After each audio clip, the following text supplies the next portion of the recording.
آپ دیکھ رہے ہیں روشن پاکستان نیوز۔ ترمیم کرنے جا رہے ہیں مختلف پیٹرولیم سیکٹر کے مختلف شعبوں میں، اس کو بیان کرنے سے پہلے چند باتیں کرنا چاہوں گا۔ جب تک کاروبار نہیں بڑھے گا ملازمتیں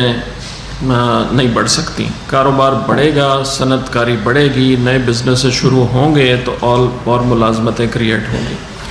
اس لیے پرائم منسٹر صاحب کا کئی مہینوں سے ساری منسٹریز کو ہدایت تھی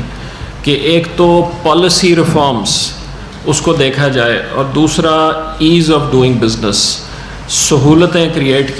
کی جائیں، سہولتیں بنائی جائیں ان صنعت کاروں کے لیے بھی اور عام انسان کے لیے بھی۔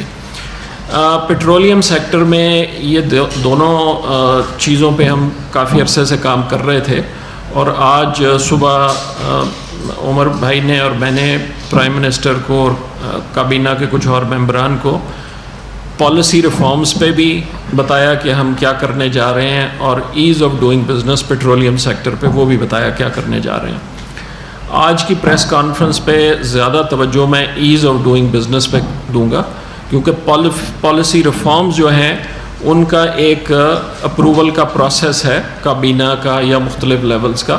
تو میں کچھ چیزیں آپ کو ضرور بتاؤں گا پالیسی ریفارمز پہ، کیونکہ وہ بھی بزنسز میں آسانی پیدا کرنے کے لیے کی جا رہی ہیں، تو کچھ ان پہ ٹچ کروں گا، اور ویسے میں ایز آف ڈوئنگ بزنس پہ بات کروں گا۔ ایک اور چیز میں ذرا اوورآل کہنا چاہوں گا، وہ یہ کہ پچھلے 10 15 20 سالوں میں ہوتا یہ تھا کہ جب کوئی مشکل آتی تھی کسی بھی وجہ سے کسی بھی سیکٹر میں، تو اس کی اصل وجہ کیا ہے، اور اس وجہ کو ٹھیک کرنے کی بجائے عموماً طریقہ کار یہ ہوتا تھا کہ ایک نیا قانون بنا دیا جاتا تھا، ایک نئی ریگولیشن بنا دی جاتی تھی، اور اس ریگولیشن یا قانون کے ذریعے اس مسئلے کو حل کرنے کی کوشش کی جاتی تھی۔ اس کا نتیجہ یہ ہوا ہے کہ اس وقت ہمارے بے شمار قانون اور بے شمار ریگولیشن ایسی ہیں جن کا کوئی مصرف نہیں رہ گیا ہوا، لیکن چونکہ وہ قانون ہے اور ریگولیشن ہے تو لوگ پابند ہیں، اور اس پابندی کی وجہ سے اگر ایک کام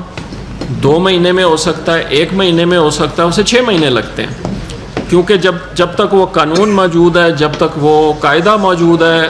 لازماً جس نے بھی وہ کام کرنا ہے اسے فالو کرنا ہے۔ سو ہماری پالیسی ریفارم کے ساتھ ساتھ ہماری توجہ اس چیز پہ تھی کہ پالیسی ریفارم کو اگر ہم نے صحیح معنی میں امپلیمنٹ کروانا ہے تو وہ کیا اپروولز یا کیا ضروری چیزیں ہیں جو ریٹین کرنی ہے، جو قانون میں اور قاعدے میں موجود رہنی چاہیے، اور کیا ایسی چیزیں ہیں کہ جن کا اب کوئی مصرف نہیں رہ گیا، وہ بہت فرسودہ ہو چکی ہیں، یا کسی زمانے میں شاید ان کا کوئی مصرف ہو اب نہیں ہے۔